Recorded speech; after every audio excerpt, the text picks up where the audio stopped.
Hi, I'm Dave. This is Dave Splains, and we're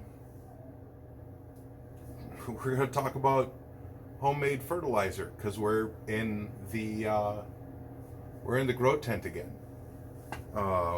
So don't forget to like and subscribe, and let's go. So the reason I did this, and there's a lot of thought in this, so bear with me. It's a lot of like thinking from a couple of different ideas. Now, one, obviously, plants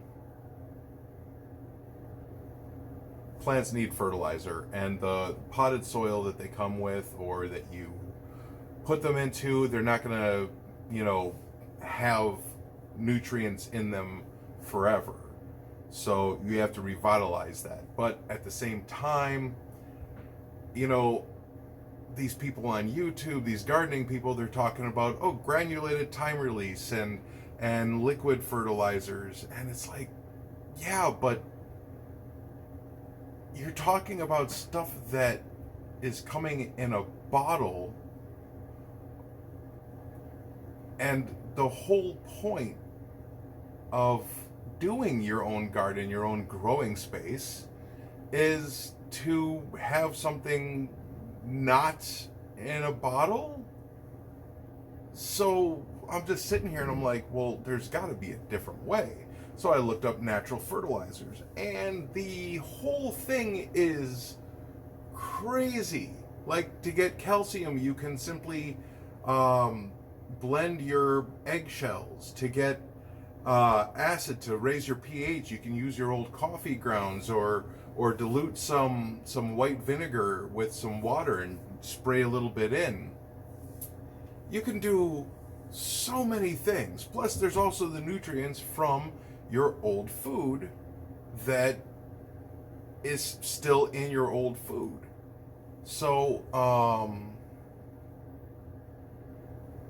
that's what I did. I mean, good Lord, there's nitrogen in your pet hair.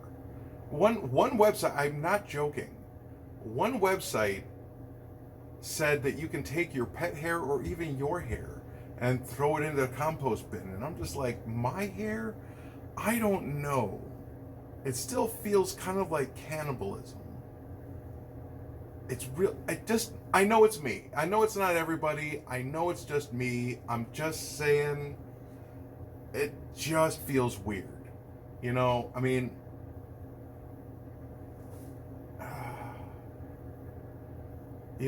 just no. But at the same time, we have a dog that sheds a lot, so yeah. The thought has occurred to me that, it's about time that dog chips in. So, I made this. This is kind of just a rush job because I started looking at your compost bins. Now, we already have a compost bin, but it's outside, and obviously old decaying garbage and dirt and everything, there's bugs in it and seeds in it and everything else. And while that's not a bad thing, and I'm still trying to figure out how to do that, and that's great for outside, I started thinking, what about inside? What about bug-free compost? So I started looking at these kitchen cabinet top or countertop compost machines, and I'm sitting there, I'm like, okay, cool, and then you find out all it really does is turn the food around a bunch of times and cook it. Apparently there's some kind of like heating element in there, and that's why it's able to do that over time. So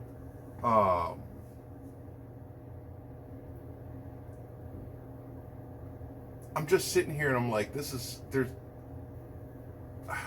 I don't want to pay $250 for a countertop compost bin that I'm going to have more problems with, because there's going to be the smell, which is why most people do their composting outside. Some people said, well, the solution to this is very simple. You take the unit, you put it out on your porch. Well, great. Now it's outside again. Well, joke's on you. I don't need an electric one. I have one that nature is working with. So, I thought if all this thing is doing is breaking this stuff up, and they're like, oh, well, you can't do fibrous things like mango peels or apple peels or green onions. And I'm just like, what?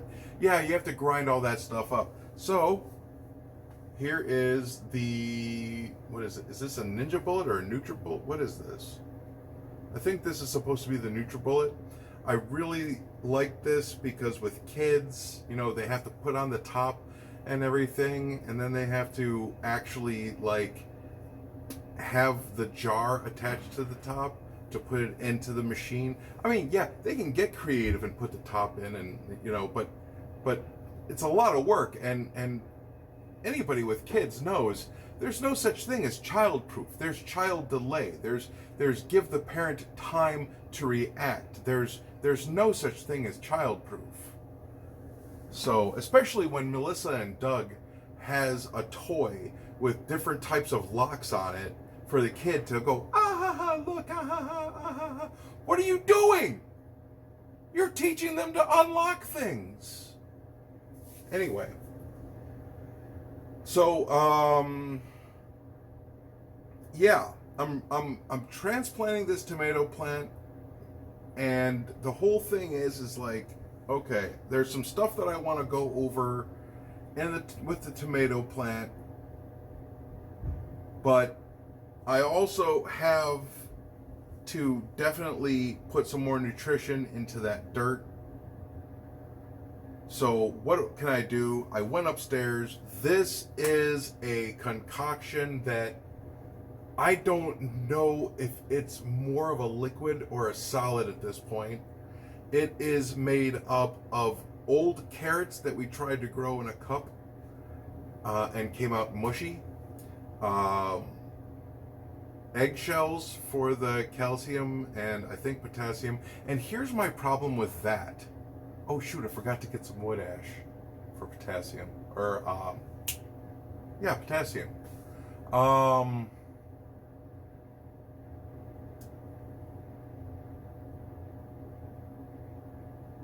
It's got the crushed up eggshells, but the thing I don't like about the crushed up eggshells is, do I have to wash them? I mean, they just said to let them dry out, but like, aren't we worried about salmonella at this point? Am I introducing salmonella into my plants? I have no idea. I probably should look that up before I actually do this. But there's eggshell in here. There is a little bit of old tomato, a little bit of old spinach, a big broccoli stem that was frozen. I've got just a couple of an old apple core, some pieces of bell pepper in here. This thing is loaded, packed with nutrients. I think there's an old cucumber slice in there that's aged. And then I told my kid that this was for dinner. So yeah, that is my there's just gonna be like a lot of stuff in here that's hopefully gonna do stuff to this tomato plant, because while this tomato plant is not dying or anything, and it seems to be doing pretty good. It seems to be doing a lot better since I put the humidifier up. But it just feels like it's not happy, I guess. And I don't think, like, the soil often is still kind of wet, and it's just kind of, I see stuff coming up, the what is it, mycelia and roots coming up over the ground. I just think it's time that I replant this. This is going to be the second replanting. I have no idea what I'm going to do to get this piece off. But I mean, it's growing tomatoes. It's doing a really good job of growing tomatoes. It also seems like a lot of these tomatoes have just kind of stopped. and none of them are really getting to a good store size or even close to a store size Roma tomato. We're at about a third or almost a half. And then the ones that are bigger aren't getting the right shape. So I think it's about time this thing gets repotted. But it's in here now because outside it is dipping below 50 at night. And I just wanted to repot it. So I think that's going to be in the next video because we're going to talk about lashing, because I could get a tomato thing here, but at this point I'm wondering if